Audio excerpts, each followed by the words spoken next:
If you feel sad sometimes, but you do not know the reason, that is completely okay. Keep watching this video, and I'm going to be sharing some ways that helped me live a happier and more fulfilling life, and that can help you as well. Sometimes it works out, and sometimes it don't. Sometimes you win some. Hey y'all, welcome back to the channel. If you are new here, my name is Amber, and I'm your go-to guide for holistic living, personal growth, and the tips to become the best version of yourself. So if you love all those things, subscribe and stick around. Today, I want to take a bit of a different approach. Instead of just saying, hey, here are all the things that can make you happier, I want to talk about the things that I've stopped doing that have genuinely made me happier in my life. Look, we all have a lot going on. We wear a lot of different hats and we interact with a lot of different people, and that can have various impacts on our mental health and how we feel about ourselves and our happiness and our joy overall. But you get to take control of your life and you get to take control of your happiness.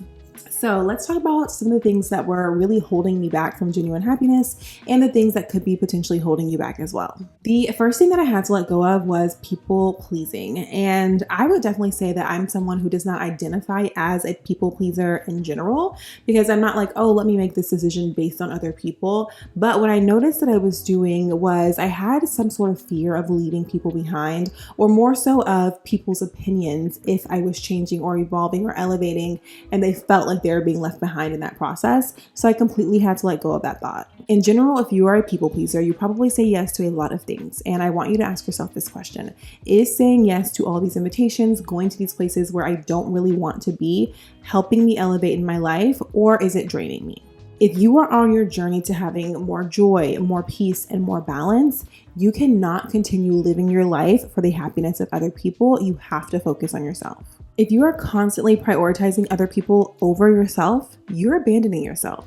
And abandonment is no fun for anyone. So just like you would prioritize your friends and your family, why are you not prioritizing yourself? So this does definitely involve setting boundaries, but one of the things that I feel was really important was to set those boundaries with love. Remember, this video is all about how to really regain your happiness and some things that you have to stop doing. So you have to stop blaming yourself when you set boundaries or feeling guilty about setting boundaries. Boundaries are there for a reason. They are there to protect you and help you be the best version of yourself. Just because you set this boundary doesn't mean that you don't love and care about others, but it just means that you love and care about yourself even more. So remember, it's okay to say no. It's not selfish, it's actually self-care. And I'm so glad that I indulged in that type of self-care for myself, because I feel a lot more balanced and also I have so much more clarity in my life. The second thing that I had to stop doing to become happier was comparing myself to others. Now, again, this is a sneaky one. I felt like, oh, I'm very confident. I don't compare myself to others. Like, I'm good. But in reality, it can even be the smallest things that kind of creep in as a thief of joy with comparison, especially for someone in a space like this with content creation. If my video didn't perform as well and it had a very similar topic to someone else's video, I was like, oh, what did they do? What am I doing wrong? And I had to take a step back and realize I am showing up here as my authentic self. My voice is valid and unique, and the information that I share can benefit people. And the comparison trap is only going to keep me stuck and not help me to be able to progress with my own brand identity. So I had to completely let that go. And one of the things that I did was consume a lot less content. If you are just scrolling through social media, asking yourself, why am I not to that place yet? So say, for example, if you really want to have a family and you see a lot of content of people who are getting pregnant, having babies, continuing to build their families, are you comparing yourself in a negative way? Or if you want to purchase your first home and you see a lot of other people who have purchased their first, second, or third homes, or maybe they're buying investment properties, are you comparing yourself in a negative way? And this definitely can apply to your physical appearance. If you're saying, oh, well, that person has the body that I want, they have the skin that I want. Like, yes, you can look to people for inspiration. Like, that's where the vision board, mood board pictures come from. But at the same time, what do you want your skin and your body to look like? Focus on what you genuinely want for yourself and not what you think you want because you see it so much on social media. One of the things that I had to realize is everyone's journey is different, and that is okay. That is the beauty and what makes us each individuals.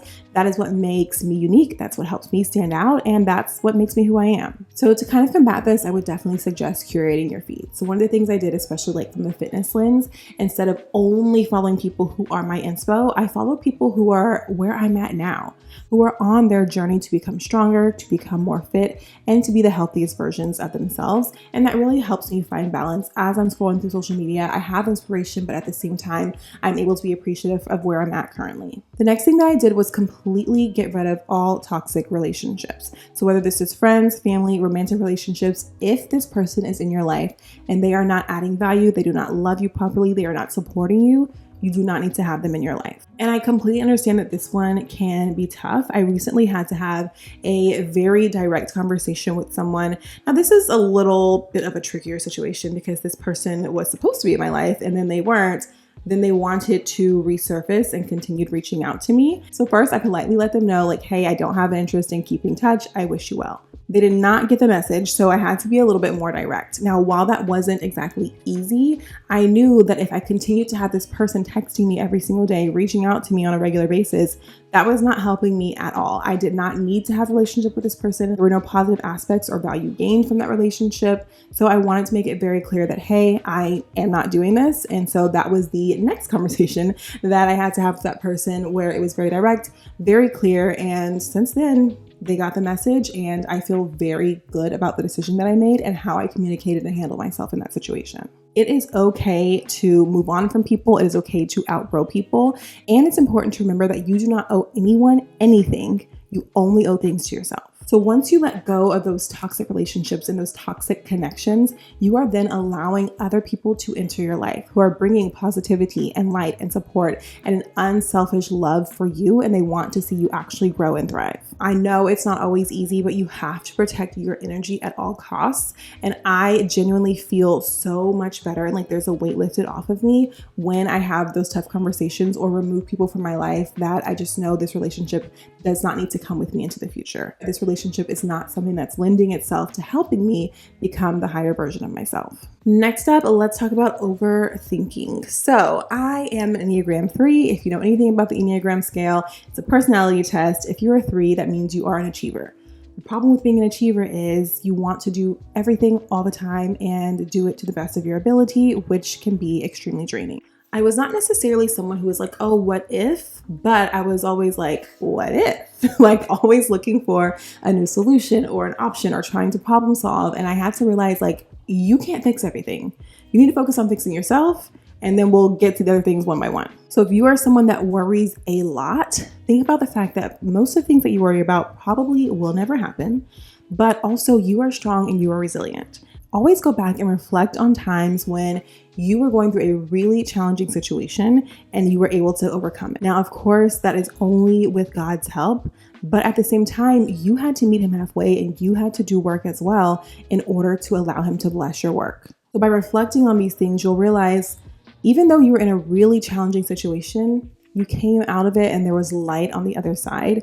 And that is the same way it'll apply to everything else that's happening in your life. So learn to trust yourself more. I realize that I have pretty good judgment and I can rely on myself as the person who's always going to be there for me. And that allows me to then trust myself and be able to make decisions with confidence. If you continue to practice this, you are going to learn how to make decisions without second guessing yourself and how to continue moving forward even when things get difficult. So now I know if things work out, that's great. If things don't, I pivot.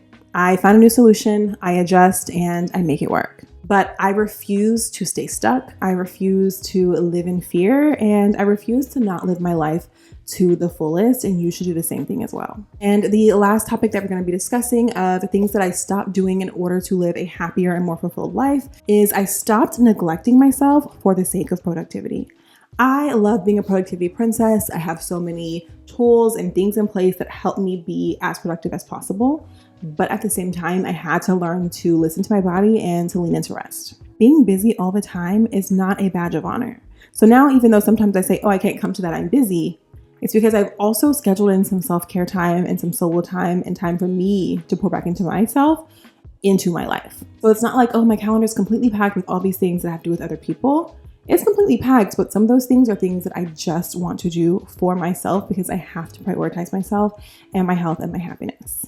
There's a difference between constantly running and actually being productive. Just because you're on the go, you're always doing something, you're always on to the next thing, doesn't mean that you're actually accomplishing anything that is going to make meaningful impact in your life. So literally, you have to stop doing the most. You have to take a step back, figure out what you value, figure out what's important to you, and implement those things as a top priority in your life. So now, while yes, I still love to be productive, I also want to make sure that I'm prioritizing rest, I'm prioritizing having fun, and I'm prioritizing focusing on moments and things in life that actually bring me joy. And now I realize that a well-rested and happy version of myself is much better and much more effective than a burnt out version of myself. No, it is not easy to stop doing the most and to stop always trying to achieve the next thing.